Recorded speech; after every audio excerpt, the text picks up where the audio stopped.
direction of this country. I'm scared for my kids and grandkids. We are bankrupting the greatest nation in the history. Let me tell you something. I am profoundly optimistic that together we're going to turn this nation around.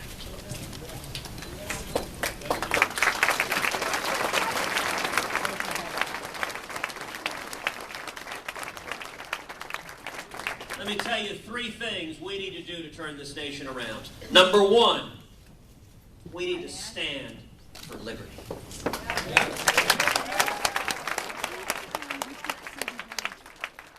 Liberty has never been more under assault than it is right now. This administration, it seems, this president is trying to go down the Bill of Rights and violate each and every one of them. You know, we look at the IRS that doesn't respect the First Amendment, is going after individual citizens saying, tell us what books you're reading. Tell us the content of your prayers. Let me tell you something. The federal government has no business asking any American the content of our prayers.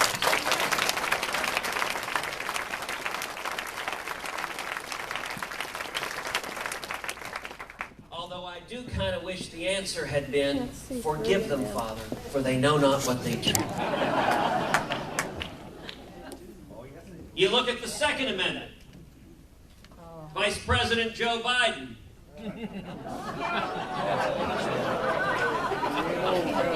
You know the nice thing? You don't need a punchline.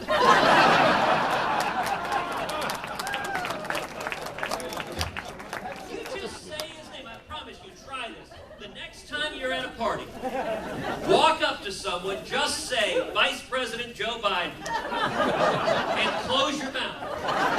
They will crack up laughing.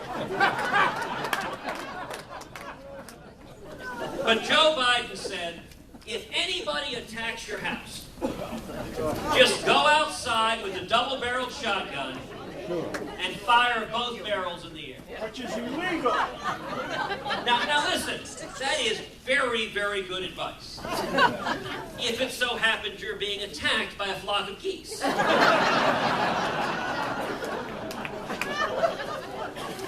You look at the Fourth and Fifth Amendments, our right to privacy. How many of y'all have your cell phones? Yeah. I'd like to ask you, please leave your cell phones on. I want to make sure President Obama hears every word I have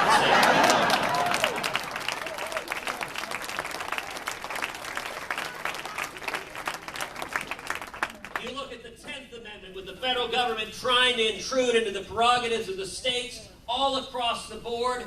Things like trying to set educational standards. Let me tell you right now, we need to repeal Common Core.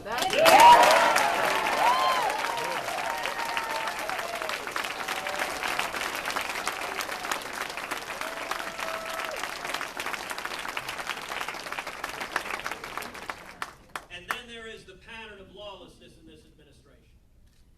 Ignoring law after law after law. If this president doesn't agree with the law, he refuses to enforce it, whether it's immigration laws or welfare laws or marriage laws or drug laws.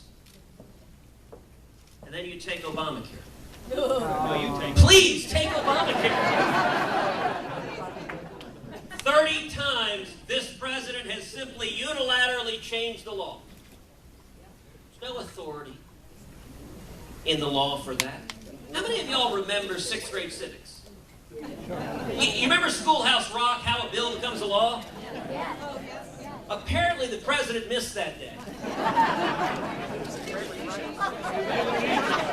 We have never had a president assert the authority to ignore and unilaterally change the law the way this president is doing so. And this should trouble everyone, not just Republicans, but Democrats, independents, libertarians, anyone who cares about rule of law and the Constitution. Because when you have a president who can pick and choose which laws to follow and which laws to ignore,